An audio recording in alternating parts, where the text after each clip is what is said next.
Bueno, buenas tardes a todas y todos. Les damos la bienvenida a este cuarto y último encuentro del ciclo de charlas 2020 que organizamos desde la Organización de Estados Iberoamericanos, la Sociedad Argentina de Análisis Político, la Fundación ALEM y EGES. En este encuentro el objetivo es aportar herramientas para pensar la recuperación económica que se viene. Pensamos en abordarla desde los viejos y nuevos desafíos que se nos presentan. La realidad económica argentina siempre nos invita a reflexionar y bueno, este año hemos evidenciado un doble desafío. La asunción de un nuevo gobierno que asumió con una economía en recesión y con algunas tensiones en el frente externo, la vieja y conocida restricción externa, lo cual nos presentó, ya presentaba en aquel entonces un desafío, a lo que luego en el transcurso del año se le sumó la irrupción de la pandemia, este desafío a nivel global que bueno, implicó la acción de todos los gobiernos, que implicó grandes desafíos en materia sanitaria, pero también en materia política, económica y social, con lo cual ha sido un año por demás desafiante y que nos invita a pensar hoy ya con algunos nubarrones despejados y entrando en esta nueva normalidad, nos invita a pensar a futuro cómo el país va a encarar la recuperación económica, qué herramientas pueden ayudar en este sentido, el rol que va a jugar la política económica, y también si se puede ver un poco esto como una oportunidad para subsanar las cuestiones que son recurrentes en la economía argentina y que repetidamente se vinculan con cuestiones estructurales que nos llevan a tensiones y crisis reiteradas. Entonces, un poco el objetivo es tratar de analizar, teniendo en cuenta estas dos cuestiones, este doble desafío que se nos presenta, y para eso vamos a contar con un panel de especialistas que rápidamente los presento. Es Martín Gil, que es secretario de Obra Pública de la Nación, intendente de Villa María en licencia y ex rector de la Universidad de Villa María. Victoria Yarrizo, que es doctora en Economía por la UBA, docente de esa universidad, investigadora y periodista. Nicolás Cherny, que es doctor en Ciencias Sociales por Flaxo, máster en Gobierno por el Instituto Ortega y Gasset y la Universidad Complutense de Madrid. Maximiliano Castillo Carrillo, que es economista de la Fundación ALEM, y Jorge Tanús, que es presidente del Vicefideicomisos y es presidente de la Cámara de Diputados de Mendoza. Habiendo hecho esta breve presentación, le paso la palabra a Luis Escaso, que es el titular de la Organización de Estados Iberoamericanos en la Argentina. Luis.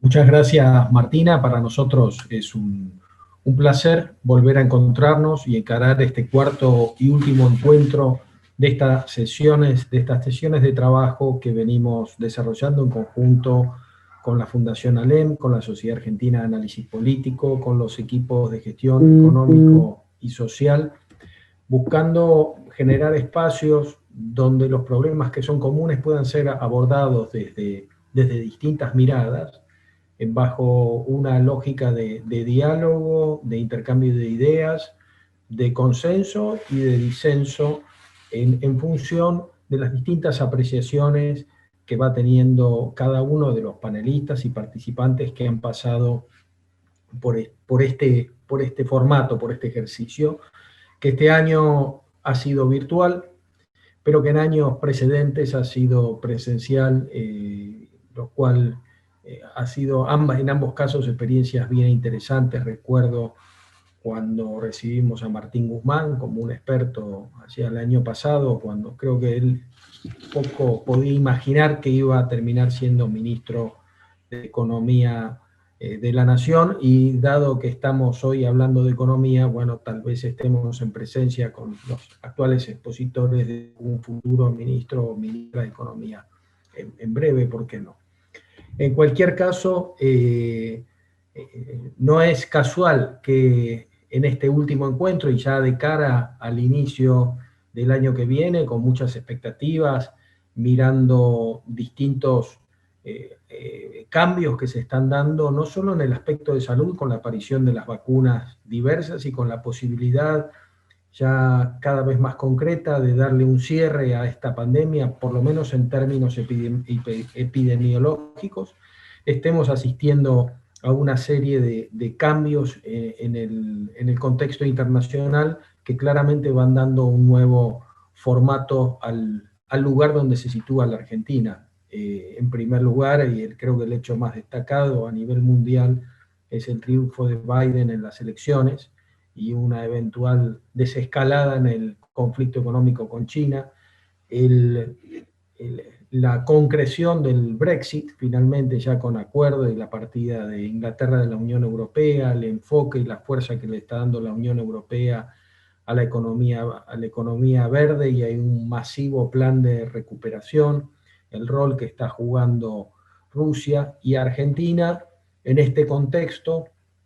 Decías, Martina, viejos y nuevos problemas. Yo creo que podemos hacer una línea de tiempo y encontrarnos con viejos y nuevos problemas y con problemas recurrentes en el tiempo de abordajes en distintos lugares y de una recurrencia a veces casi cansadora en términos de lo que percibimos como sociedad.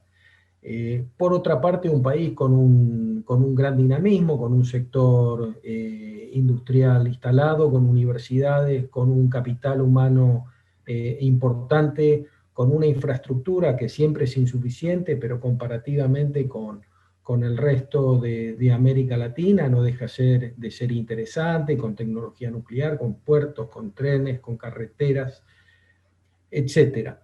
Tengamos en cuenta comparativamente que algunos países de la región, 70 chicos de cada 100 que ingresan a primer grado no van a terminar el colegio secundario, y partiendo de ahí para arriba.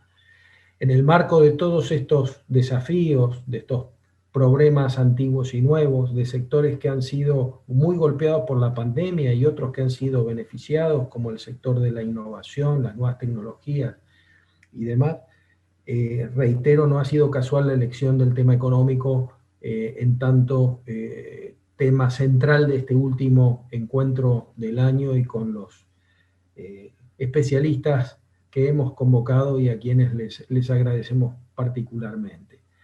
Desde la Organización de Estados Iberoamericanos vamos a continuar el año entrante con esta dinámica de trabajo. Le hemos propuesto a las organizaciones con las que compartimos este esfuerzo la publicación de un texto de estas conferencias que hemos venido teniendo y de la que vamos a tener hoy, un texto que por supuesto habrá que editar y preparar y demás.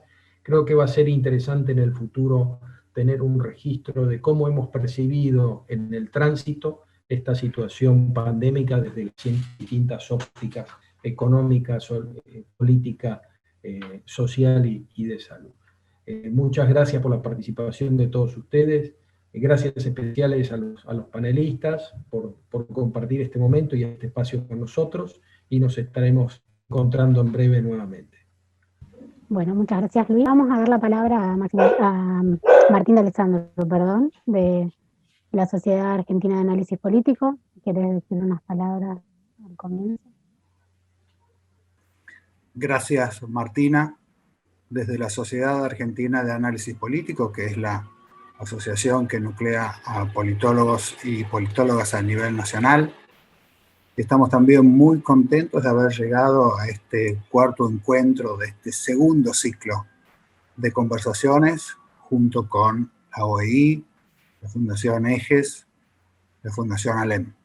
Ha sido para nosotros un gusto grande y esperamos también poder seguir, como dijo Luis Escaso, trabajando en estos encuentros. Este año los encuentros tocaron algunos temas que son centrales para nuestro país, aunque no solamente para nuestro país.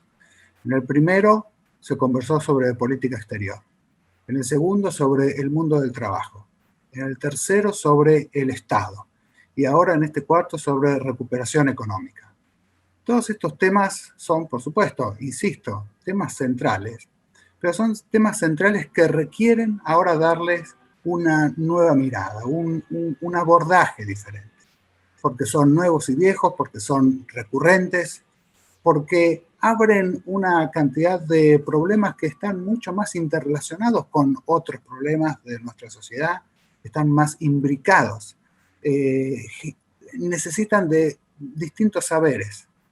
De allí entonces la pertinencia de estos encuentros que no solamente convocan especialistas en las distintas áreas, sino que también producen y promueven un diálogo fundamental por todo esto que estamos diciendo entre los tomadores de decisión, y hemos tenido muchos panelistas a lo largo del ciclo con muy fuertes responsabilidades en la toma de decisiones, y hoy también, y académicos de diversas proveniencias, de diferentes miradas, diferentes disciplinas. Esto lo que hace es, desde mi punto de vista, reafirmar la necesidad de abrir preguntas, de abrir diálogos, de buscar consensos, de tramitar los disensos y de tratar de ir buscando en esa discusión las soluciones o las aproximaciones, porque son problemas que son imposibles de solucionar de una vez y para siempre, pero sí podemos buscar aproximaciones que puedan mejorar la vida de todos nuestros compatriotas. De manera que nuevamente agradecido a las organizaciones que nos acompañan en la organización y por supuesto a los panelistas del día de hoy. Cedo la palabra. Muchas gracias otra vez. Bueno, gracias Martín. Y a continuación Lilia, si querés decir unas palabras de bienvenida. Buenas tardes. Es para mí un gusto realmente participar de este cuarto encuentro que, como se decía acá, es parte de este segundo ciclo de conversaciones que hemos ido llevando adelante entre las organizaciones.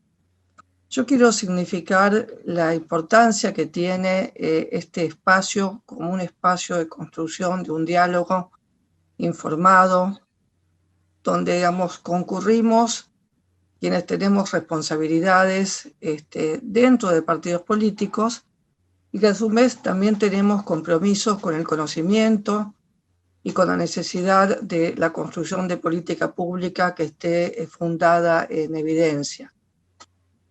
Como aquí se ha dicho, ha sido un ciclo muy rico. Hemos podido reflexionar y ver nuestros acuerdos en materia de política exterior, de trabajo, analizar las complejidades que nos ofrece este nuevo Estado que tenemos que construir dadas las transformaciones que se han producido y que se están produciendo como consecuencia del desarrollo tecnológico.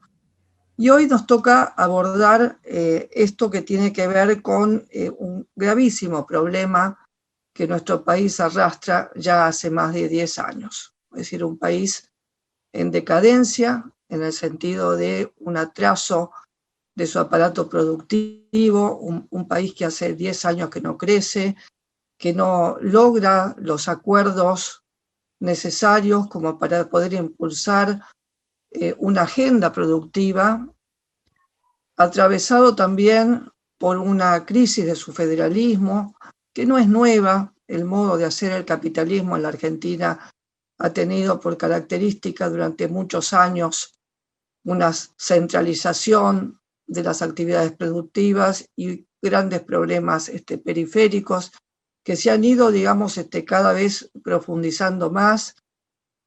Y esto, digamos, enfrente a un mundo que está en cambio, y como bien se manifestaba acá, y se ha manifestado en reuniones anteriores, que viene cambiando su agenda en su modelo productivo, sobre todo en virtud de la conciencia sobre el problema de la necesidad de atender la cuestión climática. Esa agenda verde, como la agenda tecnológica y la conectividad, la revolución digital, nos desafía en términos de que tenemos que atender ese problema de imposibilidad de dar cuenta de las necesidades de nuestra población desde su aparato productivo, y por el otro lado, adoptar cambios en ese aparato productivo en función de las nuevas demandas. Yo creo, y esto lo sostengo desde la Fundación, que la agenda complementaria a esta es un fortalecimiento de la institucionalidad política en la Argentina. Cuando uno analiza, y no lo digo yo, esto está en todos los estudios comparados, los países que han logrado éxito, y cuando me refiero a éxito me refiero a satisfacer las necesidades de la mayoría de su población, reducción de las desigualdades. Es decir, los que han tenido éxito en este sentido son países que están fuertemente, tienen resuelto el problema de su régimen político. Es decir, hay una conciencia compartida sobre el valor del Estado de Derecho en el marco de un régimen democrático, y consecuentemente es más fácil resolver acuerdos de segundo orden cuando los acuerdos de primer orden, que son los acuerdos de la institucionalidad política, están resueltos. Así que bueno, creo que la tarea también es pensar cómo resolver problemas económicos en un país donde su dirigencia política no termina de resolver el camino de la Constitución. Así que bueno, yo simplemente planteando estas cuestiones, y creo que para el año que viene posiblemente tendremos en agenda la cuestión educativa. Hoy tenemos una situación donde solamente el 1% de los estudiantes de nuestro país está concurriendo a la escuela y obteniendo vínculos con el conocimiento, no solamente vínculos sociales, y esto genera para la Argentina un enorme desafío. Un enorme desafío en un país de enorme cantidad de niños, de más de mitad de los niños en situación de pobreza, y que posiblemente muchos de ellos ya han abandonado el contacto con la escuela. Así que me parece que el tema educativo se va a transformar para el año que viene en un tema de agenda, y ojalá, como se ha manifestado en reuniones anteriores, y no dudo que será en esta, podamos encontrar acuerdos para atender estos enormes problemas que enfrentamos. Muchas gracias a todos y cada una y uno de los especialistas acá presentes por haber contribuir con su tiempo, y esperamos ser parte de quienes ayudan a construir una mejor democracia en la Argentina. Muchas gracias, Lilia, por tus palabras. Entonces vamos directo al panel, al debate. Le damos la palabra a Martín Gil. Bueno, agradecerles a los organizadores de este espacio de reflexión, a la OEI, a la SAP, a la Fundación ALEN y a la Asociación Ejes, por invitarnos a reflexionar, a compartir, a pensar conjuntamente. Solo algunas ideas y algunas reflexiones en torno a esta tarea, como se mencionaba en la introducción, que nos ocupa de la reconstrucción de la Argentina o la oportunidad de construir una nueva Argentina. Porque creo que en este desafío hay un aspecto central. La Argentina viene desde su organización nacional hasta la etapa pre-pandemia, trayendo y acarreando distintos aspectos que hacen a problemáticas medulares, troncales de su organización como país, como Estado federal, como distribución territorial, como acceso a las necesidades básicas del conjunto de su población. Y permanentemente hemos hecho análisis en torno a esta realidad. Una Argentina llena de oportunidades, de potencias, y sin embargo con enormes dificultades estructurales en alcanzar objetivos que se plantean en su desarrollo, como seguramente la mayor parte del arco político y social lo advierte, lo estima, lo espera. En tal sentido, la oportunidad de la pospandemia o la pospandemia puede resultar, en términos de del momento, una oportunidad para ir por alguno de estos aspectos estructurales, que es saber dónde estamos y a dónde queremos ir. En ese sentido, el Estado ha tenido una presencia central en torno a la definición del cuidado en oportunidad de presentarse el contexto de la pandemia en la Argentina. Veníamos estábamos en una situación económica compleja, fruto de un conjunto de variables que allá por el mes de diciembre, momento del cambio de gestión, nos encontraba con un índice de pobreza creciente, con una inflación sostenida, con un nivel de endeudamiento sumamente relevante o importante, a punto de hablar de sostenibilidad de la deuda contraída, fundamentalmente la más próxima, pero con la agenda pendiente de los grandes temas de la Argentina todavía por abordar y por enfrentar. En ese contexto nos ocupó y nos llegó la pandemia. Y lo cierto es que siendo un Estado federal, un Estado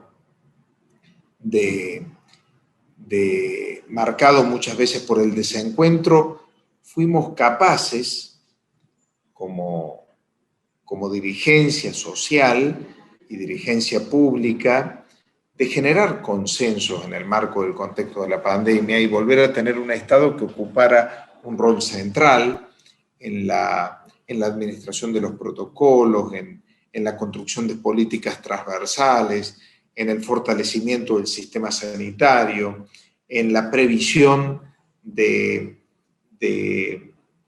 abordaje o el desarrollo de la pandemia en territorios particularmente complejos, como puede ser el conurbano bonaerense o los grandes centros metropolitanos. Y por supuesto que la administración en los resultados de la pandemia todavía serán motivos de una escritura posterior y de un análisis posterior cuando esto haya pasado, pero lo cierto es que como dirigencia existieron muchas más oportunidades de encuentro que de desencuentro.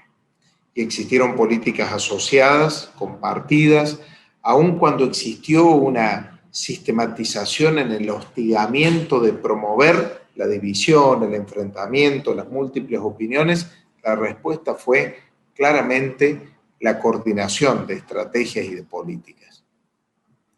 Quizás una expresión de esa coordinación la tiene las políticas del Estado Nacional, de la Ciudad de Buenos Aires y de la provincia de Buenos Aires como parte de ese conglomerado que aglutina casi un tercio de la población de la Argentina. Por eso es que, dando vuelta a esa página de la historia, lo que tenemos frente a nuestros ojos es una oportunidad. Y esa oportunidad nos significa el desafío de transitar un camino de lo que viene con la decisión, con el esfuerzo de asumir la agenda, que vuelvo a decir, no sé si es la agenda de la reconstrucción o si es la agenda de la construcción de la Argentina que viene de manera diferente. Y para eso necesitamos mucho más diálogo, necesitamos cuestiones de forma y cuestiones de fondo. Claramente en cuestiones de forma es central y esencial un espacio de madurez política diferente, de generosidad en la clase dirigente, de encuentro entre los distintos niveles de gobierno, de diálogo, de encontrar en la diversidad una riqueza, de buscar lo que une más que lo que divide, lo que suma más que lo que resta. Es una oportunidad para encontrar la unidad en la pluralidad. Y claramente es un ejercicio que tenemos en toda la organización social. El Estado y la dirigencia política ocupan un rol central, pero es un desafío que tiene el conjunto de la clase dirigente en la Argentina. Lo gremial, lo empresarial, lo social, lo educativo, lo cultural, lo productivo. Pero por otro lado tenemos una cuestión de fondo. Y frente a eso creo que es central recuperar una visión de prospectiva. Es central recuperar una visión de planificación.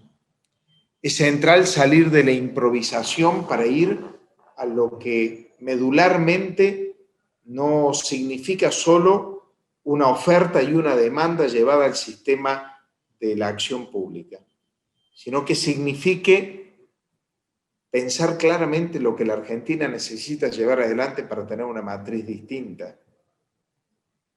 En ese orden, en el Ministerio de Obras Públicas y por decisión del ministro Gabriel Catopodis, venimos llevando adelante lo que le hemos denominado un plan estratégico de la obra pública.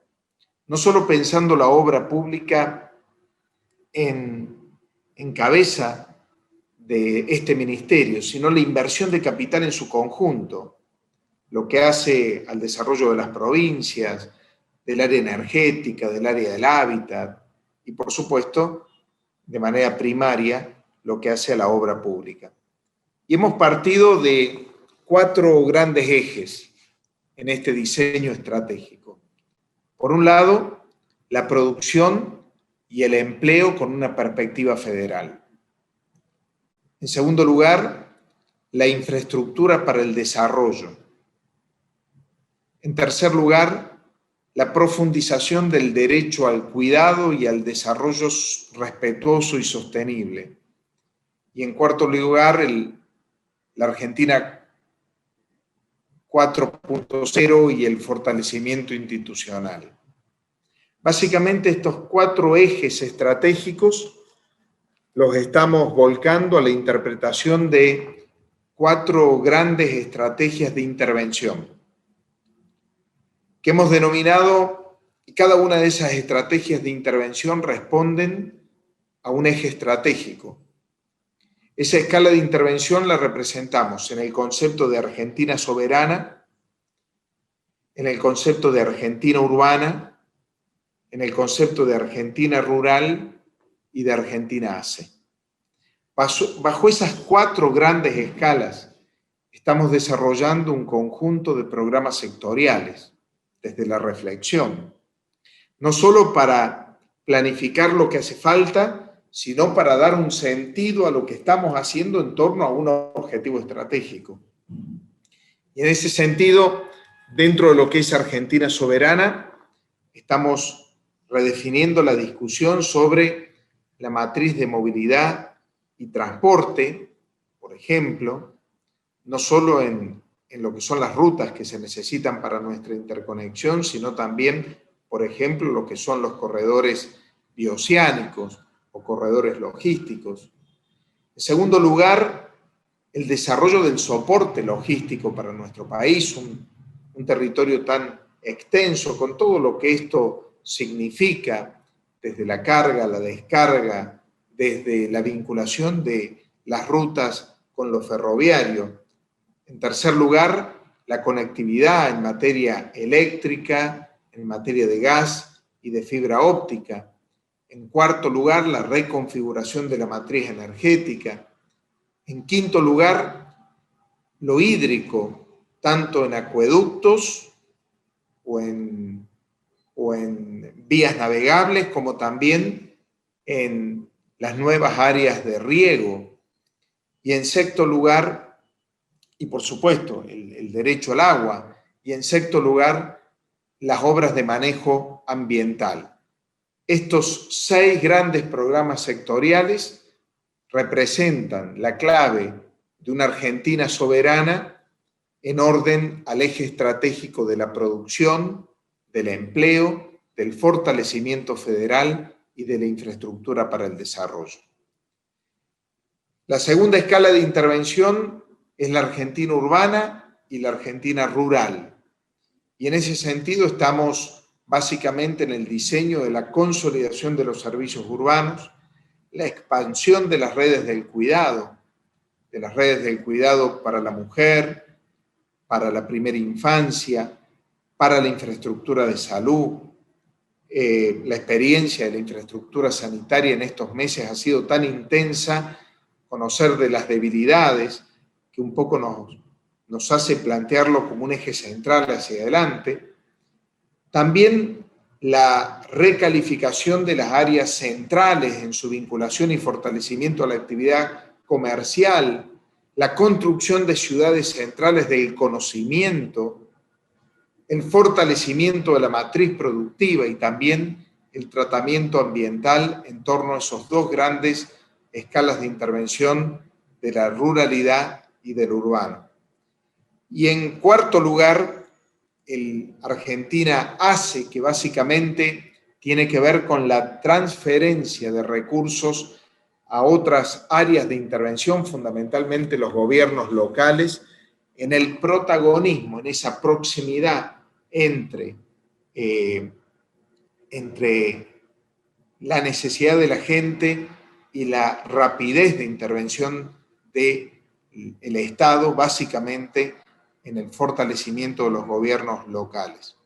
Bajo esta matriz es que estamos construyendo un conjunto de múltiples y de cientos de estrategias para poder llevar adelante la construcción de una Argentina distinta. Una Argentina que fortalezca sus ciudades, una Argentina que tenga más conectividad, una Argentina con un desarrollo logístico distinto, una Argentina que mire al Atlántico y al Pacífico, una Argentina que pueda construir los corredores en el norte, en el centro y en el sur, una Argentina que fortalezca el turismo y su matriz productiva, una Argentina que aproveche sus recursos en materia industrial y fundamentalmente una Argentina más integrada, una Argentina más solidaria y una Argentina más justa. Creo que la salida de la pandemia puede resultar en estos términos no una desventaja, sino claramente, aprendiendo de lo hecho, una oportunidad hacia adelante. Así que agradezco esta oportunidad de compartir esta reflexión y por supuesto quedamos a disposición para cuando lo consideren. Gracias, Martín, por tus aportes. Seguimos entonces. Le damos la palabra a Victoria Giarrizo. Bueno, ¿cómo están? Gracias por la invitación. Cuando vi el título de la charla, que es Herramientas para la recuperación, me parece que más que herramientas para la recuperación, tendríamos que empezar a pensar en herramientas para empezar a crecer y un desarrollo, un crecimiento que no sea para hoy y para mañana, sino un crecimiento que perdure en el tiempo. Coincido ahí con lo que se planteaba antes, con lo que planteaba Martín, que quizás esta pandemia nos mostró o alentó consensos políticos, que por ahí consensos inesperados, Larreta con Axel Kicillof y con Alberto Fernández, combinando políticas económicas, políticas sanitarias, lo mismo que en el interior del país.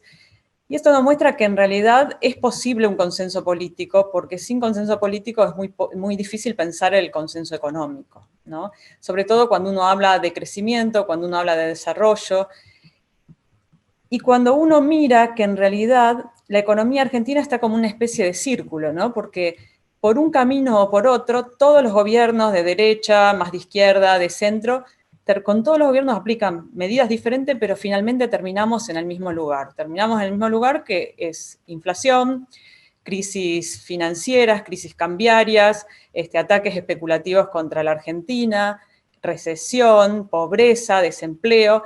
Cuando uno mira las consecuencias de todas las políticas que se han aplicado en las últimas 3, 4 décadas, vamos a ver que finalmente las consecuencias son las mismas.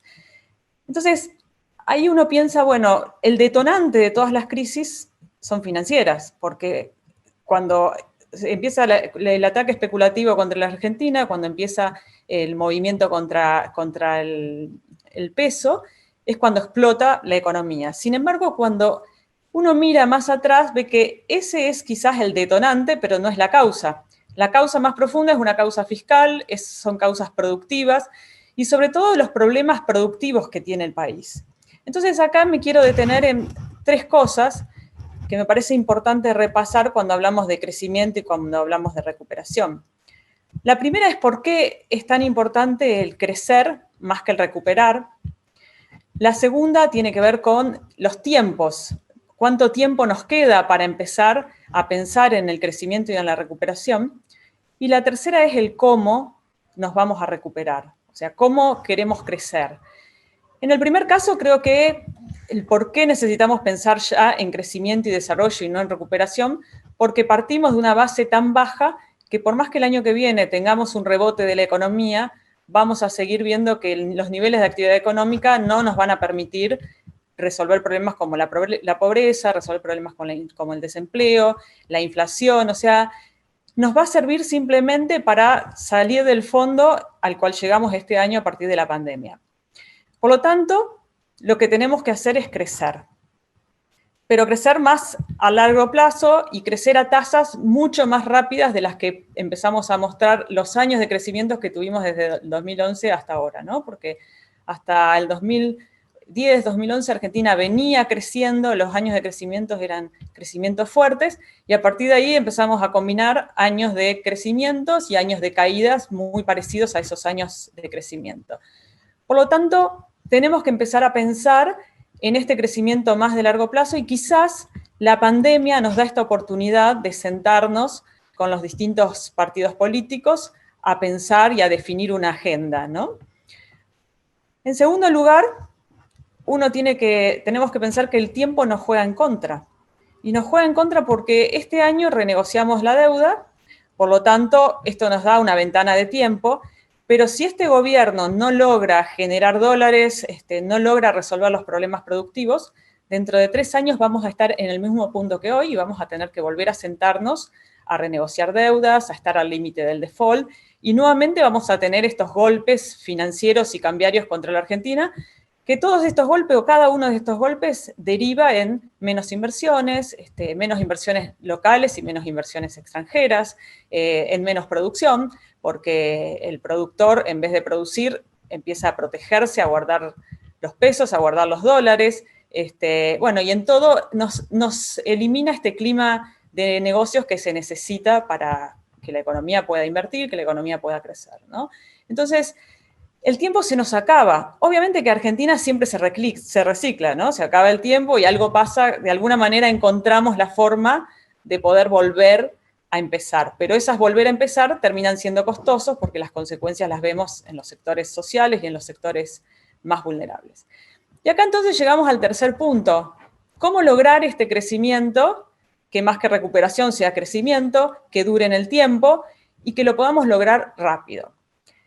Y acá creo que hay consenso entre todos los economistas y en la gente, porque le preguntamos a cualquier persona y todos te dicen, Argentina tiene que exportar. Claro, Argentina tiene que exportar porque es la única forma de generar dólares y que cuando vienen los ataques contra la moneda, poder tener un resguardo para protegerlo. Esto lo vimos muy claramente en los años que teníamos precios internacionales altos, en la época de Néstor Kirchner, cuando había algún ataque contra la moneda, automáticamente salía el Banco Central a responder y teníamos reservas suficientes para contenerla.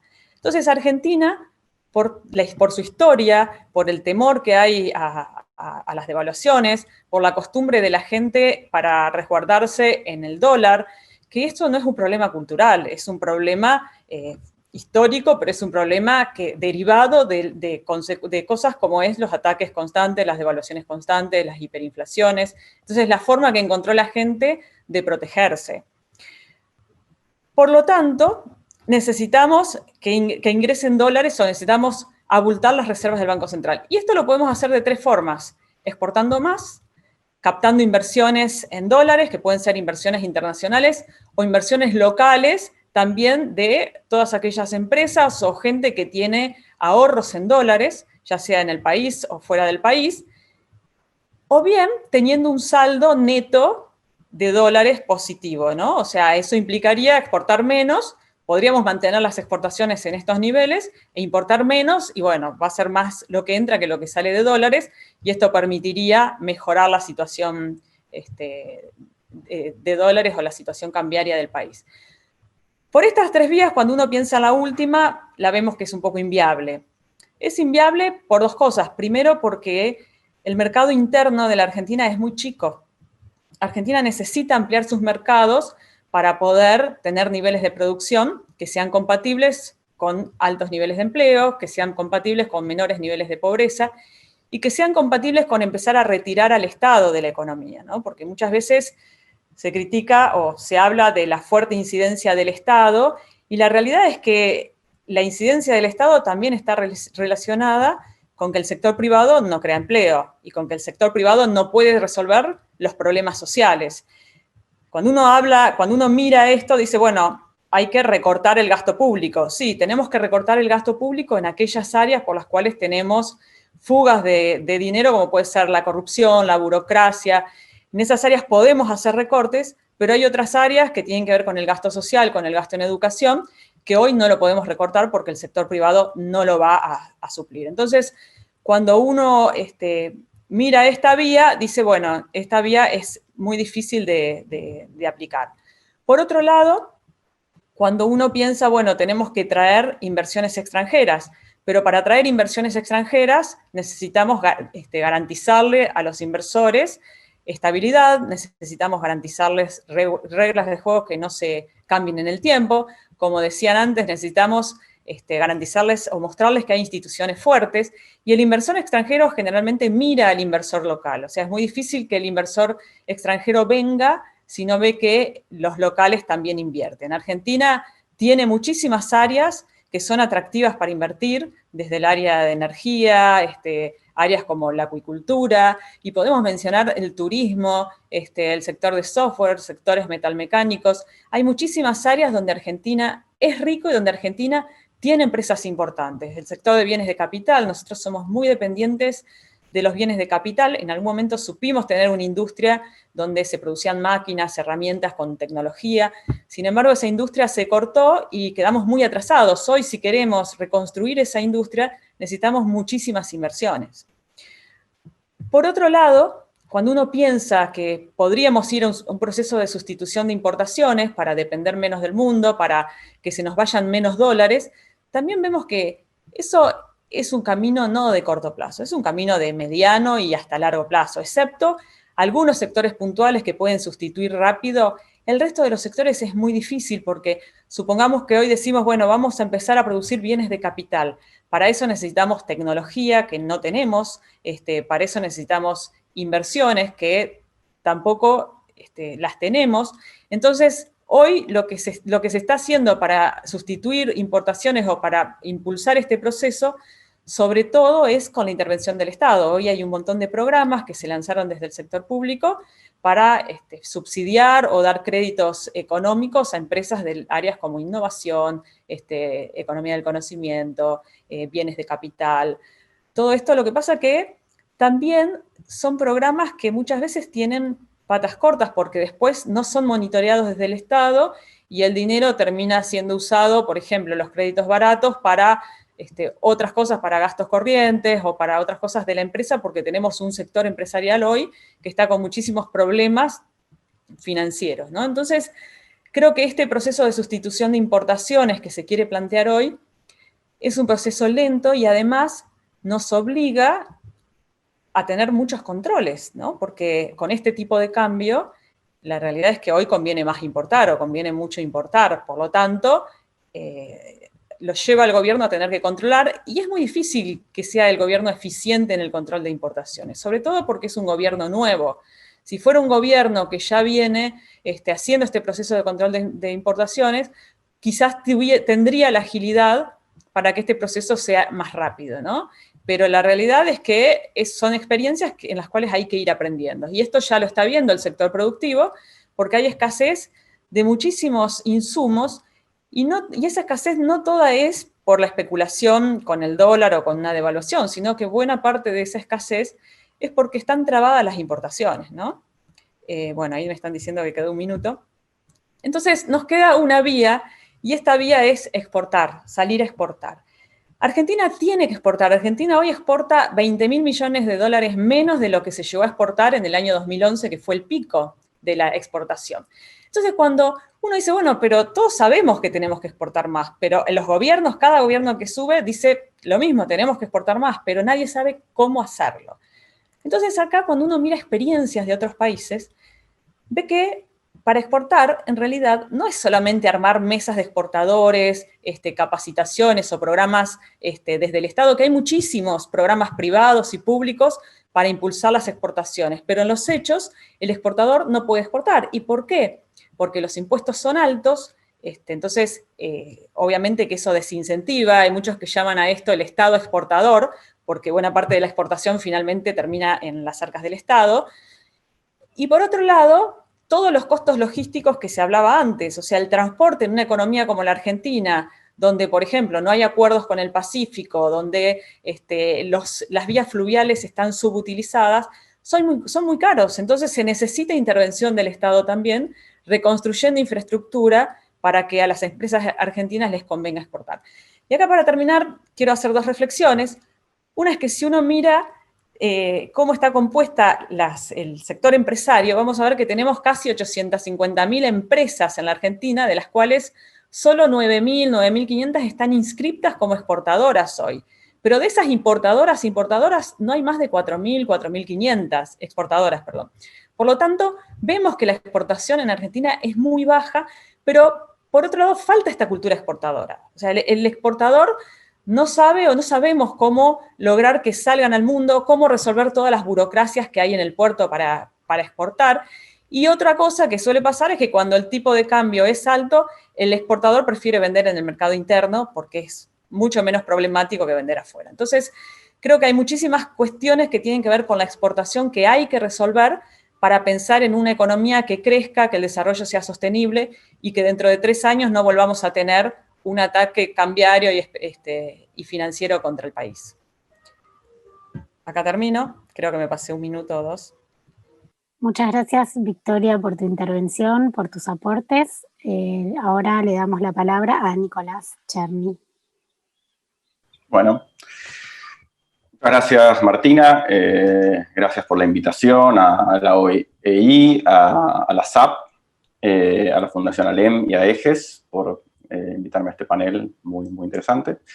Bueno, yo, como ven ahí en mi breve descripción, no soy economista, soy politólogo, así que, bueno, voy a tratar de hacer un aporte desde el lugar de la ciencia política y cómo podemos observar algunas variables. Bueno, herramientas para crecer sosteniblemente, herramientas para pensar la recuperación económica, viejos y nuevos desafíos para la Argentina que se viene. A mí me gustaría concentrarme en los minutos que tengo en un elemento que suele generar confusiones, ¿no? sobre su definición y controversia acerca de su grado de impacto en la generación de crecimiento. Estoy hablando de lo que suele denominarse como la credibilidad, ¿no? Sobre como el impacto de la credibilidad. ¿Qué se entiende por credibilidad?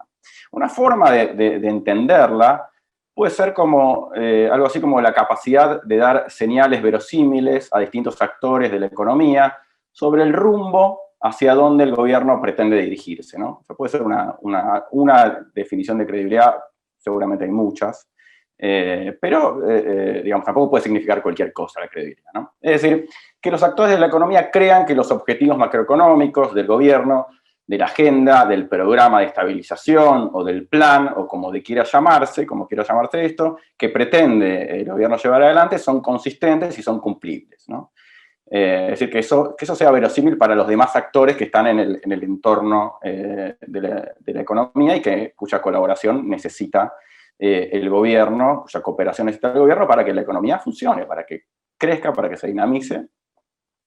Y una de las primeras confusiones surge de lo que para mí es una reducción de la credibilidad a la creación de un entorno en el cual los inversores tengan seguridades y rentabilidad para que vuelquen sus recursos, ¿no? Esto lo hemos visto mucho, sobre todo los inversores financieros, de modo tal que si no existiera ese entorno de seguridades, estos no invierten. Entonces, la credibilidad vista solo desde esta perspectiva se reduce, creo, erróneamente, a una idea de gobiernos neoliberales o de derecha o por mercado, etc.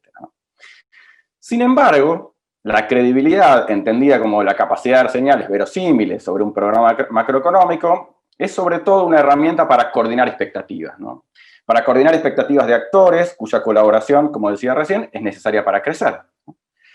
Por ejemplo, si los sindicatos no creen en la pauta de inflación del Banco Central, entonces van a intentar cubrirse con las paritarias, ¿no? Esto ha pasado, lo conocemos. Esa cobertura con los acuerdos salariales por encima de la inflación proyectada, que suele terminar generando mayor inflación, ¿no? O por lo menos desconocimiento sobre cómo va a seguir evolucionando la inflación. Incertidumbre. Entonces, los modelos que ponen en el centro a los trabajadores también necesitan, ¿no?, una pauta de inflación creíble. O sea, no es solo la credibilidad y la coordinación de expectativas, no es algo solo de un gobierno promercado, de un gobierno de derecha, un gobierno liberal, sino que la credibilidad es un elemento que necesita para el funcionamiento de un modelo que puede poner en el centro también a los trabajadores, ¿no? Y para ello es necesario que el Banco Central tenga cierta autonomía del gobierno, ¿no? Que actúen coordinadamente. No quiere decir que tengan alineados los mismos intereses, de modo que el presidente del Banco Central sea un empleado del presidente, ¿no?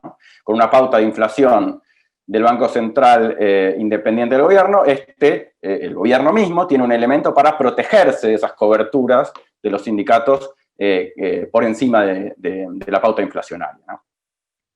Además, si el gobierno tiene elecciones por delante, ¿no?, como por ejemplo en octubre del año próximo, y el presidente del Banco Central es un resorte del presidente o un empleado del gobierno y no tiene ninguna autonomía, ¿no? Esto es conocido por todos cómo fue evolucionando en Argentina en los últimos años, ¿no? Es muy difícil que los actores crean en que el gobierno se vaya a autolimitar, ¿no?, y no tentarse para estimular la economía y con ello ganar el favor de la ciudadanía y llegar a un poquito mejor a las elecciones con un costo también inflacionario mayor en el mediano plazo, ¿no? Bueno, estas son algunas de las razones por las cuales en Argentina es muy difícil coordinar expectativas, es muy difícil tener una pauta inflacionaria creíble y por lo tanto la coordinación de expectativas es muy ineficaz, ¿no? Bueno, ¿para qué dije todo esto sobre la credibilidad? Déjenme presentarles un cuadrito, ¿no? Tal vez con información, no sé si voy a poder presentar, a ver, voy a tratar. Déjenme presentarles este cuadrito, que tal vez es con información que ya seguramente ustedes vieron muchas veces sobre el crecimiento del PIB en Argentina, pero les propongo verlo a la luz de una combinación de variables que les quiero proponer para analizar, ¿no? Y las dos variables son, por un lado, del lado de arriba, ¿no?, la credibilidad, que recién les comentaba como un problema, que puede ser, en este caso, simplificándola, alta o baja, ¿no?, que es un rango, y por otro lado, del lado izquierdo del cuadro, la solidez o debilidad del entorno macroeconómico, puede ser más sólido o más débil, ¿no? Bueno, ampliemos un poquito, mientras dejo el cuadro acá, ampliemos un poquito la idea de credibilidad y añadamos algunos aspectos políticos relacionados con la credibilidad. Y voy a presentar solo 3 elementos, acá para ser breve, ¿no?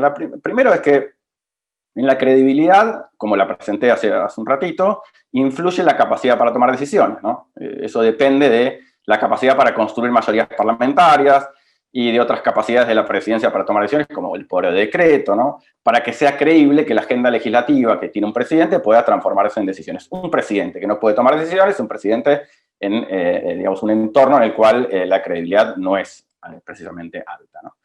En segundo lugar, también influye el grado de consenso de la coalición gobernante. Uno puede tener una coalición cohesionada detrás de un programa, o puede tener una coalición que no saben, digamos, con diferentes partes, con diferentes fragmentos, algunos muy grandes, otros muy chiquitos, pero que piensan distinto, ¿no? Entonces, es lo mismo una coalición cohesionada detrás de un programa que una coalición en la que no se sabe muy bien qué piensan los actores que están en la coalición. Por ejemplo, todos van detrás del mismo acuerdo del FMI, todos tienen la misma idea en la coalición que gobierna sobre qué es el FMI y para qué es necesario, qué acuerdo hay que hacer con el FMI. Y en tercer lugar, bueno, y acá va más directamente a lo que les decía antes, los dispositivos institucionales de credibilidad. ¿Cuáles podrían ser los dispositivos institucionales de credibilidad? Bueno, hay un montón de bibliografía sobre esto. La primera la mencioné hace un ratito, un banco central relativamente independiente, ¿no?, con cierta autonomía, ¿no? Hay diferentes grados de autonomía, bueno, con alguna autonomía. La segunda, bueno, que también se ha probado y suele también analizarse en la literatura sobre bancos centrales, es la reputación, perdón, sobre credibilidad, es la reputación de los decisores de política económica.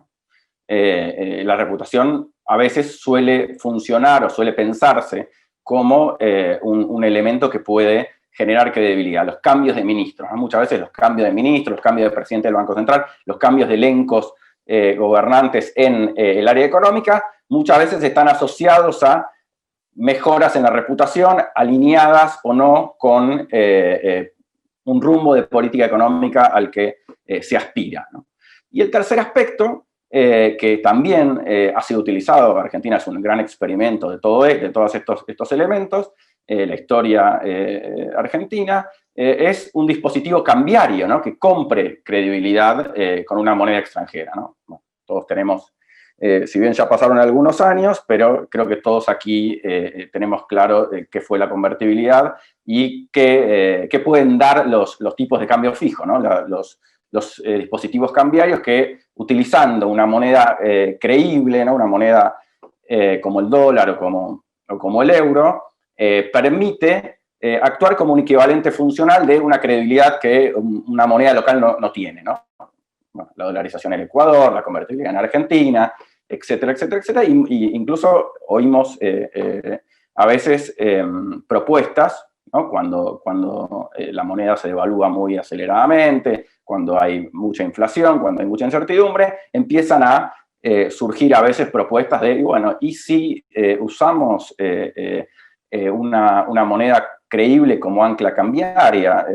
Bueno, entonces la moneda, también un dispositivo cambiario que utiliza una moneda extranjera creíble, bueno, puede también ser un equivalente funcional de comprar credibilidad en donde no hay, ¿no? Y la segunda variable, bueno, es algo así como el entorno macroeconómico, puede ser más sólido o más débil. Bueno, y hay que diferencia hay cuando un entorno macroeconómico es más sólido o más débil. Bueno, acá seguramente va a haber muchas discusiones sobre esto, no hay un manual, hay escuelas ahí. Pero bueno, recién algo decía Victoria, ¿no?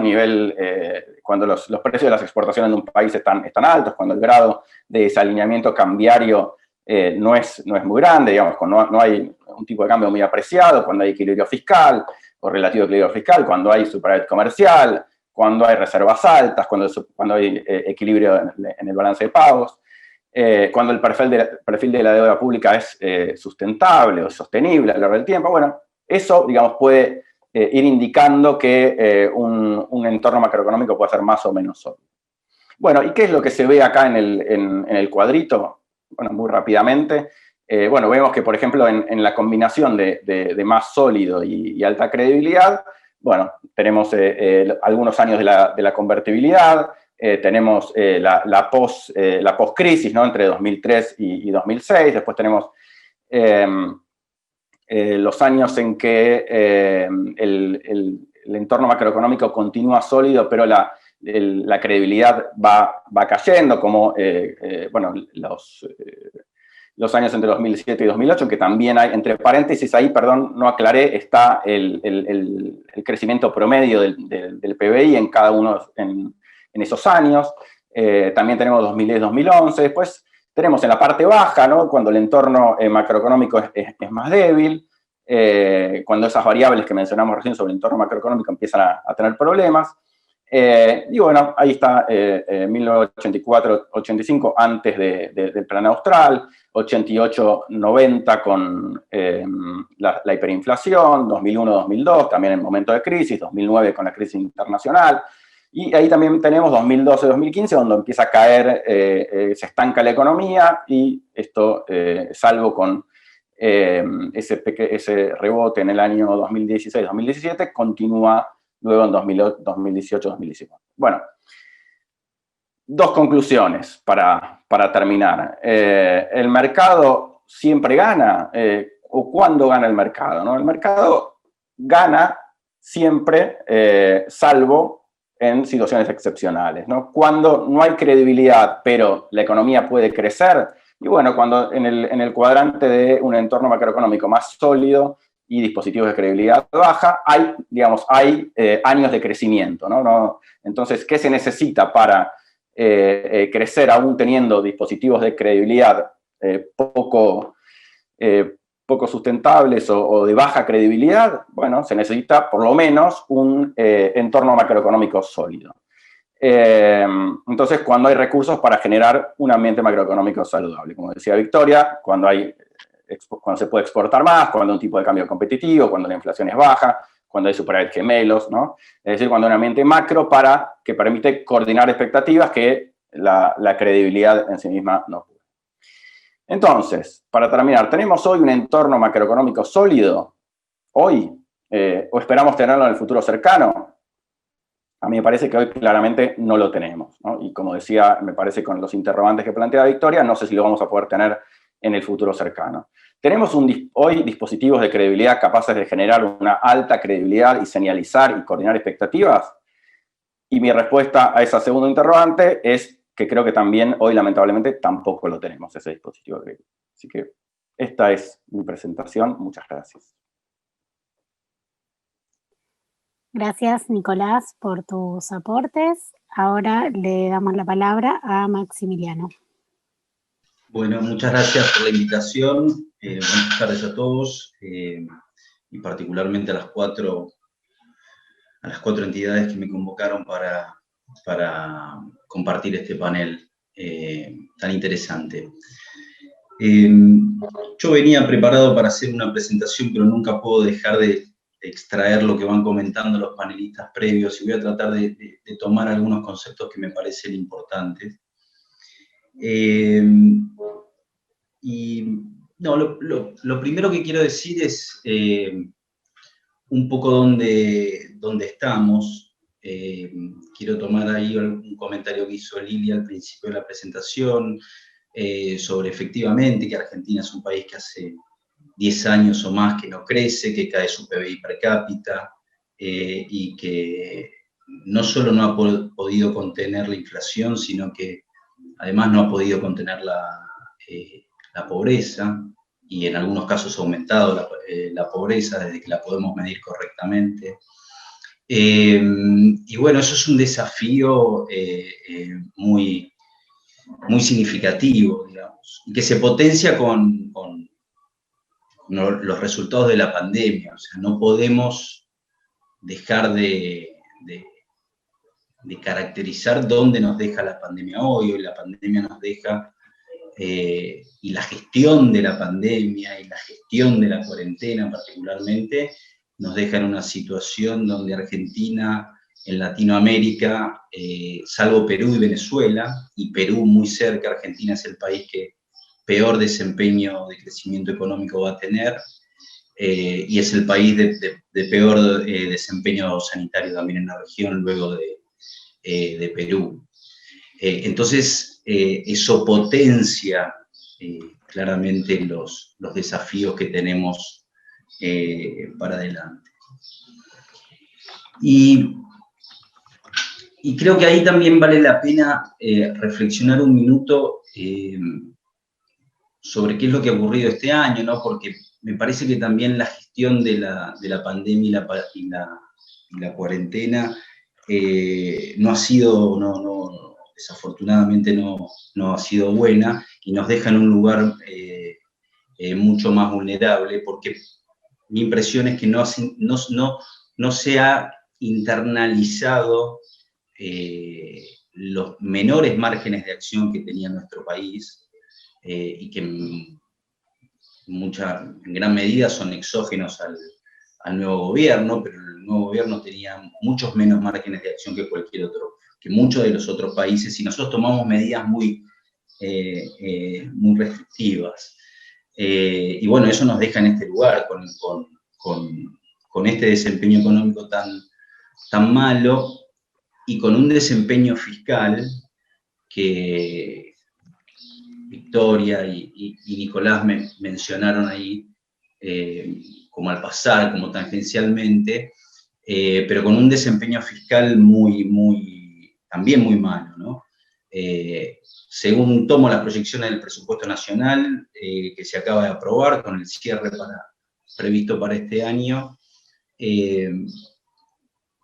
y nos enfrentamos al déficit fiscal más alto desde la recuperación de la democracia, y si descontamos el pago de intereses, tenemos el desequilibrio primario más alto desde el año 1976. Entonces los desafíos que tenemos para adelante son muy significativos y se han profundizado este año en parte por los efectos de la cuarentena y la gestión de la pandemia. Ahora, ¿por qué focalizo en un tema fiscal? Porque no puedo dejar de decir y de mencionar, Nicolás lo mencionó, también un poco tangencialmente, y Victoria también, pero en el problema fiscal está la raíz, según mi opinión, de los desafíos macroeconómicos que tenemos por delante. Victoria habló mucho de algunas políticas sectoriales, obviamente mencionó la cuestión de las exportaciones, mencionó todas las crisis financieras que tuvimos y el tiempo que nos juega en contra, que no tengo nada más que coincidir, pero sí tengo que enfatizar que esos problemas tienen claramente una raíz fiscal. Los problemas de credibilidad, que son tremendamente relevantes, que comentaba Nicolás, y bueno, ¿por qué tenemos problemas de credibilidad? Y bueno, porque en muchos casos necesitamos la ayuda del Banco Central para financiar los desequilibrios fiscales. ¿Y por qué al Banco Central se le intenta dar cierta independencia del Poder Ejecutivo? Bueno, porque puede haber algún conflicto de objetivos y en muchos casos el Banco Central puede no querer financiar porque eso va en contra de una política antiinflacionaria y el Tesoro puede requerir su financiamiento, y entonces es una realidad que se le trata de dotar de independencia al Banco Central para que pueda aguantar la presión del Ejecutivo ante un escenario de requerimientos financieros a la entidad monetaria. Pero siempre estamos dando vueltas sobre lo mismo, o sea, siempre estamos dando vuelta, y todos lo mencionamos y lo reconocemos, estamos como el hámster en el juego en el cual nunca avanza y siempre sigue corriendo, y desafortunadamente es que nunca resolvemos el problema fiscal. Y el problema fiscal que tenemos hoy es inédito. ¿Y por qué digo inédito? Porque ustedes me pueden decir, bueno, pero el déficit fiscal está en un nivel muy alto, pero hemos tenido algunos eventos de déficit fiscal significativo, incluso en momentos donde el déficit fiscal ha sido todavía más importante. Lo inédito de la situación actual es que estamos con un gasto público que ha aumentado un 60% en términos reales, y estamos con una presión tributaria que también en torno al 30% del PBI, que también es muy difícil de sostener. Una cuenta muy sencilla: si en promedio a toda la economía se le cobra el 30%, pero no todos pagan. Los que pagan mucho más del 30%. Entonces, y de hecho hay algunos estudios que la presión tributaria para el contribuyente formal incluso llega a ser el 50%. Entonces, estamos en un estadio, en un nivel en el cual no podemos financiar con esta presión tributaria que yo denomino asfixiante para el trabajador, para el empleado, para el empresario formal. No podemos financiar todo el gasto que tenemos. Y también comparto lo que decía Victoria, de que hay algunos rubros del gasto en el cual no se pueden disminuir y que son muy inflexibles. Pero me parece que antes de discutir políticas sectoriales que son muy importantes antes de discutir la política específica o el mejor andamiaje institucional para el Banco Central. Antes, como mencionaba el secretario de Transporte, que nos contaba todos los planes que tiene el gobierno para hacer, me imagino la dificultad de hacer planes cuando no sabes qué presupuesto tenés, porque es todo tan volátil que es muy difícil planificar. Entonces yo, un poco para estimular el debate y desafiando algún comentario de la invitación en la cual decían, bueno, por las características de Argentina deberíamos pensar medidas o estrategias más innovativas, y yo me atrevo a decir que no, pensemos lo básico, pongámonos de acuerdo en lo básico, que es como nosotros, todos nosotros en cualquier familia, no podemos gastar más de lo que ganamos sistemáticamente. Y si no resolvemos ese problema, no hay política sectorial, no hay política financiera, no hay independencia del Banco Central que permita generar un crecimiento sostenido. ¿Y por qué? ¿Y cuál es el vínculo? Y el vínculo es, o uno de los vínculos, es la inversión. Hoy Argentina invierte menos del 20% del PBI en acumulación del capital. Eso, particularmente este año, por toda la situación, probablemente sea incluso menor. Pero si no invertimos, no vamos a crecer. Y el nivel de inversión que requerimos, en ningún caso lo podemos suplir con inversión del sector público. Un número, que Victoria debe conocer perfectamente. La inversión para poder tener un crecimiento sostenido de 2,5%, 3%, 4%, debería superar largamente el 20% del PBI. En el mejor año de inversión pública no llega al 5%, no supera el 4,5%. Entonces, si no generamos inversión privada, no vamos a poder suplirla con inversión pública. ¿La inversión pública es necesaria? Sí, obviamente que es necesaria, donde el sector privado no puede tener sus actividades, como por ejemplo también mencionaban todos los programas de innovación. Obviamente que la inversión pública es necesaria, pero nunca va a poder sustituir a la inversión que se necesita para crecer. Entonces me parece que atacar el problema fiscal es una condición necesaria. Ahora uno dice, bueno, pero pará, Maxi, vos me estás diciendo que tenemos un déficit muy alto, que el gasto está muy alto y que ya no se pueden cobrar más impuestos. Entonces, ¿cómo hacemos? Porque, bueno, con el desequilibrio que tenemos que corregirlo. ¿Cómo hacemos? Bueno, lo que necesitamos es un acuerdo político. Nos tenemos que poder poner de acuerdo en cuánto vamos a recaudar, cuánto nos parece como sociedad razonablemente recaudar, cuánto nos parece razonable cobrar impuestos, cuánto nos parece razonable gastar y qué medidas vamos a tomar para alcanzar ese equilibrio. Todo el mundo, incluso los inversores, pueden entender que no hay país que pueda hacer un ajuste muy significativo en un solo año.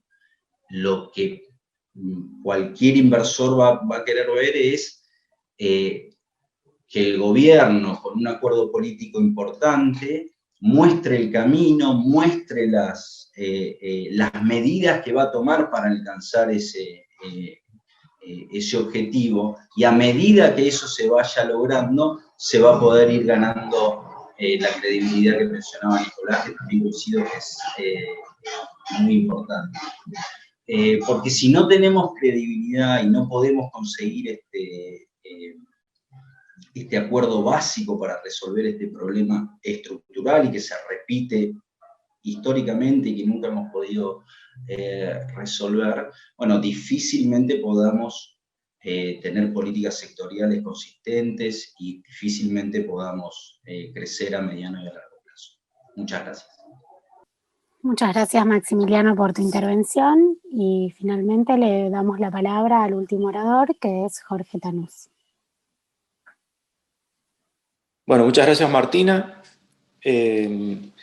Bueno, mi aporte a esta iniciativa de buscar herramientas para la recuperación económica lo hago a través del organismo que presido, que es Vice Fideicomisos, que es una compañía fiduciaria muy importante de la República Argentina.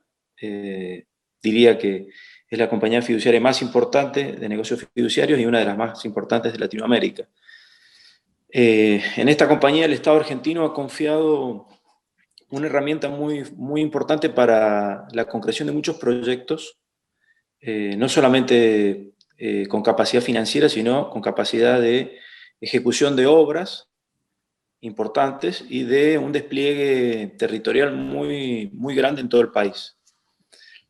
Por un lado, el informe que tengo para darles es la administración fiduciaria de los activos, de los capitales que hoy confían en nuestra compañía. Nuestra compañía tiene una administración fiduciaria de unos 950.000 millones de pesos, que se componen de distinto carácter, plazos fijos, títulos, fondos comunes de inversión, y que son nuestra garantía a las empresas y al Estado que confían en nosotros para la administración de sus activos, que están a resguardo, que están a la vista, que tienen controles de la Comisión Nacional de Valores de la República Argentina, de la SIGEN y de distintos organismos de contralor que monitorean permanentemente el estado de estos fondos y su rentabilidad. Y lo concreto es que, a pesar de lo malo de la pandemia, ¿no?, en este último semestre, nuestra compañía ha obtenido una rentabilidad de más de 250.000 millones de pesos en sus inversiones, pasando de 625.000 millones a 831.000 en la administración de la cartera propia de inversiones, del flujo de fideicomisos, y de 116.000 a 186.000 millones de pesos en la cartera que es propia de nuestra compañía de Vice Fideicomisos y no es parte de las obras. O sea que la llamativa rentabilidad se da en la etapa de la pandemia. Bueno, eso por un lado, ¿no? Quería explicarles el volumen de operaciones que tiene nuestra compañía, que es comparable a cualquier ministerio importante de la nación, incluso en algunos momentos superior, y cómo cómo resguardamos estos capitales y estas finanzas de las empresas que confían en nosotros. La otra parte que quiero explicarles es el carácter no solamente financiero que tiene nuestra compañía, que es que administra fideicomisos de obras. Y las obras no son obras menores, sino que tienen distintas categorías. Yo las he dividido en 4, 5, 6 sectores.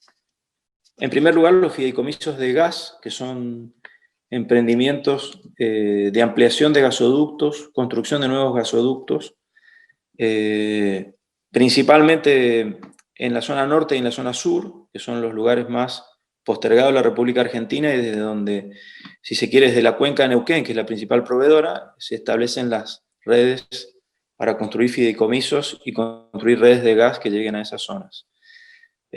Son alrededor de 10 gasoductos, algunos estuvieron paralizados mucho tiempo en el gobierno del presidente anterior y que ahora el presidente Alberto Fernández va a poner en marcha nuevamente, con lo cual la expectativa de inversión, no se asusten con la cifra, proyectada para los próximos 3 o 4 años, son de unos 89.000 millones de pesos.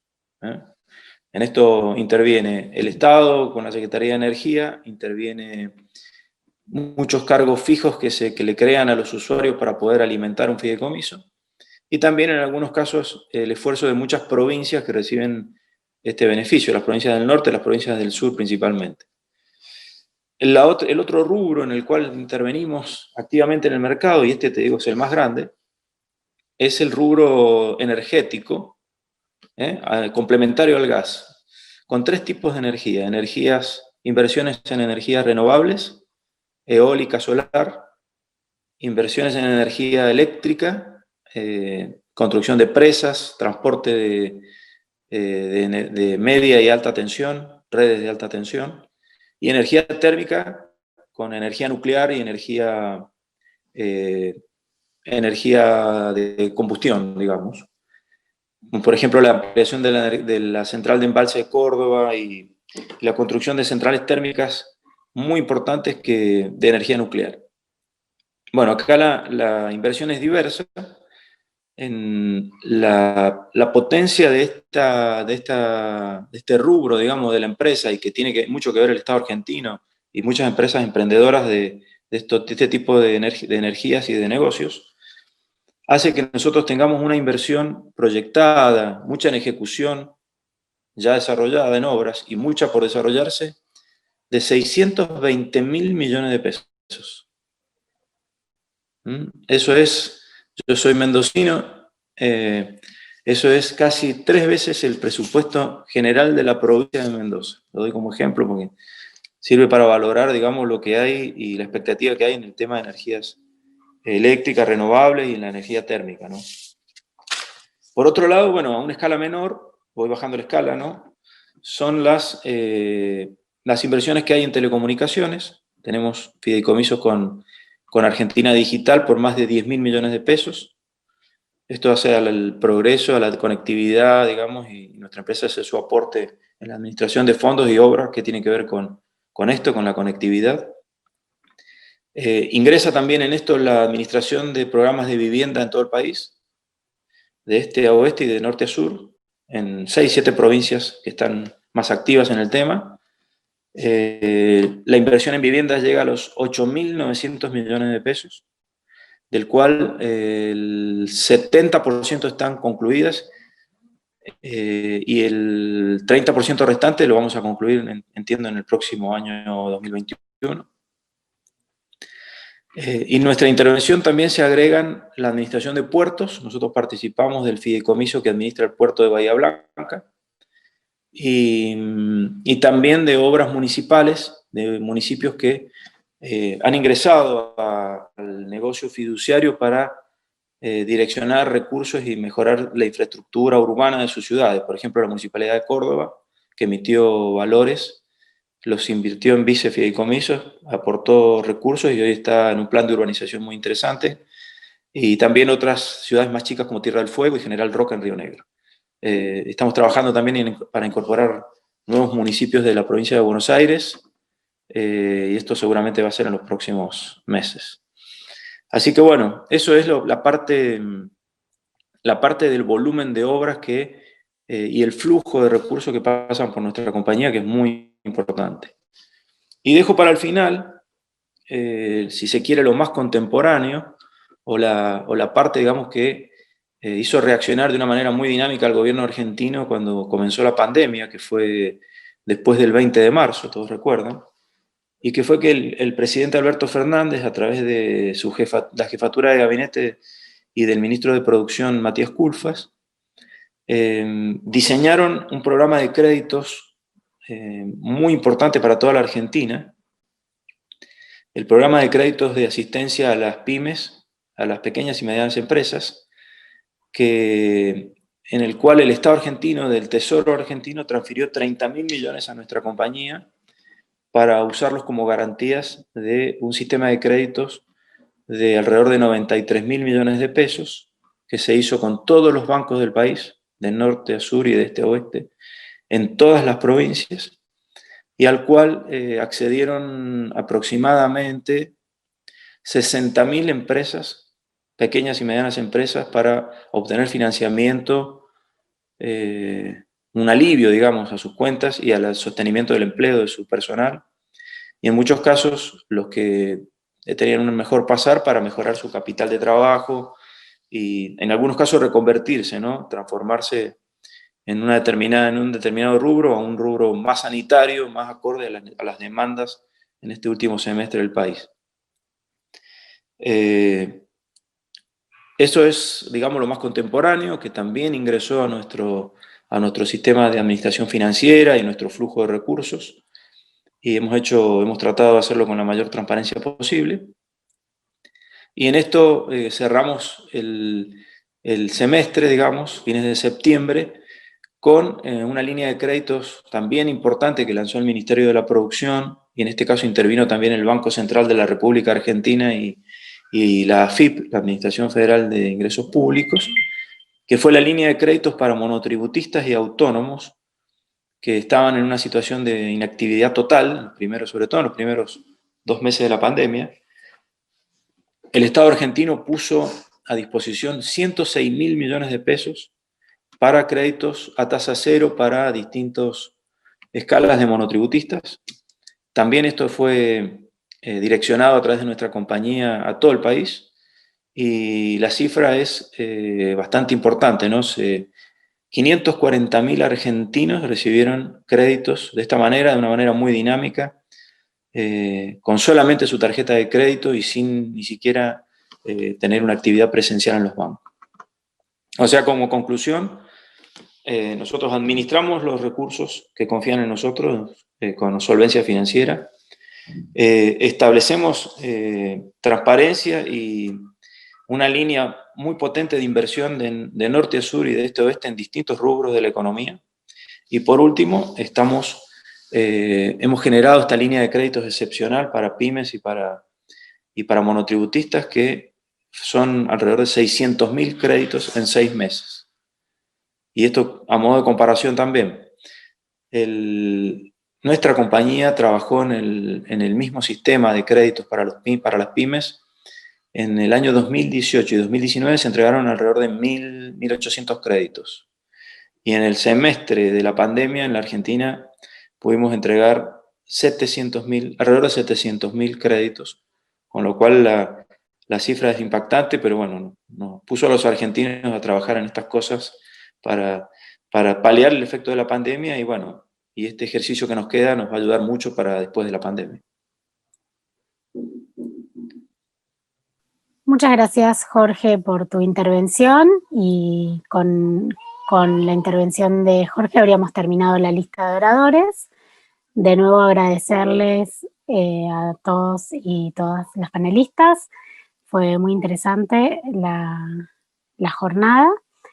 Entonces ahora lo que les propongo es hacer una mini ronda de cierre para que quieran brevemente, si quieren aportar algo más que les haya quedado. Hacemos intervenciones, por favor, cortitas. Y me gustaría decir una cosita que tiene que ver un poco con lo que terminó hablando Maxi, que si bien el tema es fiscal, atrás del tema fiscal yo creo que hay un problema productivo muy grande, porque si cuando uno piensa tenemos que aumentar la recaudación y tenemos que bajar el gasto, la recaudación, para aumentarla necesitamos que haya más producción, porque los que aportan finalmente son las familias y son las empresas.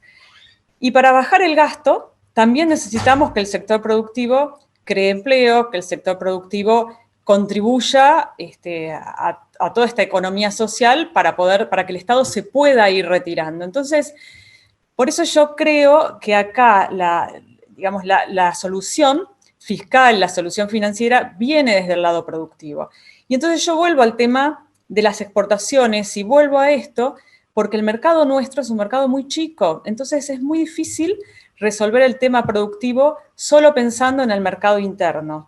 Creo que hay mucho que se necesita para que apunte a la producción, y que las políticas que han implementado los gobiernos en los últimos años o en las últimas décadas nunca han prestado atención, o creo que la atención ha sido insuficiente, posiblemente porque el tema financiero distrae, porque termina siendo lo urgente, para atender al sector productivo.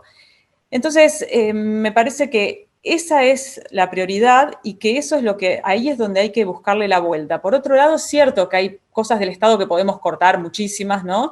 Pero Y también podríamos dejar de incorporar personal al Estado y dejar que automáticamente, a medida que la gente se vaya retirando, esos puestos no sean cubiertos. Pero creo que el trasfondo, el núcleo del problema, está en cómo mejorar la producción. Y ahí sí coincido también con Maxi el tema de la presión tributaria. O sea, con esta presión tributaria no vas a exportar, no vas a invertir, no vas a producir. ¿Alguien más quiere hacer algún comentario? Maxi, volvemos. Bueno, otro tema, o sea, coincido con Victoria en lo que mencionaba de la necesidad de exportar, simplemente agregando una dimensión al análisis, porque además hubo muchos avances en los últimos años, creo que no es solamente ver la cuestión productiva de un sector como mecanismo de estímulo a las exportaciones, sino también tu política comercial, tu política de acuerdos comerciales. Bueno, Argentina tiene pendiente una negociación con la Unión Europea, tiene pendiente una negociación y una reformulación. No soy especialista en temas comerciales, pero evidentemente el Mercosur hay cuestiones que hay que resolver y hay que coordinar, porque hay algunos países que parecieran que van para un lado del Mercosur y Argentina por ahí está medio, bueno, no sé dónde está, pero pareciera que está medio en otro carril. Entonces, coincido con la cuestión del estímulo a las exportaciones, pero también digo que el rol del Estado, además de por ahí alguna política productiva, debería ser tener una política comercial muy agresiva y bueno, resolver, menciono este caso del acuerdo de la Unión Europea-Mercosur para resolver y para crear todo, para terminar de definir todo ese nuevo mercado. Gracias. Bueno, ahí hay un punto, no sé si tenemos un minutito más, pero totalmente de acuerdo. Los otros, ¿qué hacen los países exportadores, por ejemplo? Ponen oficinas en posibles países compradores. Los agregados comerciales no solo se encargan o sea, en nuestro país los agregados comerciales hacen buenos informes que se usan para las empresas locales cuando quieren exportar, pero no están y no se encargan o es insuficiente la búsqueda de estos acuerdos comerciales. Y por otro lado, el tratar también de explicar o enseñarle al exportador o al potencial exportador cómo es el empresario, cómo son las costumbres del empresario del país al que van a exportar. Entonces, yo creo que todo eso también incide. El Estado debería tener una política comercial que permita, bueno, tenemos un sector metalmecánico importante, vamos a ayudar a abrir mercado en Brasil o en Uruguay para que el clúster de metalmecánico pueda exportar ahí. Entonces, todo eso es insuficiente. Las políticas exportadoras se basan básicamente en mirar y cómo puede haber programas de apoyos internos. Bueno, entonces les agradecemos nuevamente a todos y todas por participar. La verdad que han sido aportes muy enriquecedores. Encontramos algunos puntos de conexión. Se ha hablado mucho de la necesidad de la inversión, de las exportaciones. También desde el oficialismo, Martín nos aportó los planes que tiene el gobierno en materia de infraestructura, que entiendo que puede ser uno de los puntos que ayude a fomentar y a mejorar la logística para fomentar las exportaciones, pero como bien decía también Maximiliano, el sector privado necesitará también sus impulsos, así que han sido muy, muy enriquecedoras todas las intervenciones y les agradecemos mucho por los aportes, por su tiempo y por la participación. Muchas gracias por la invitación. Sí, gracias. Gracias por la invitación. Gracias Martín, gracias Lilia.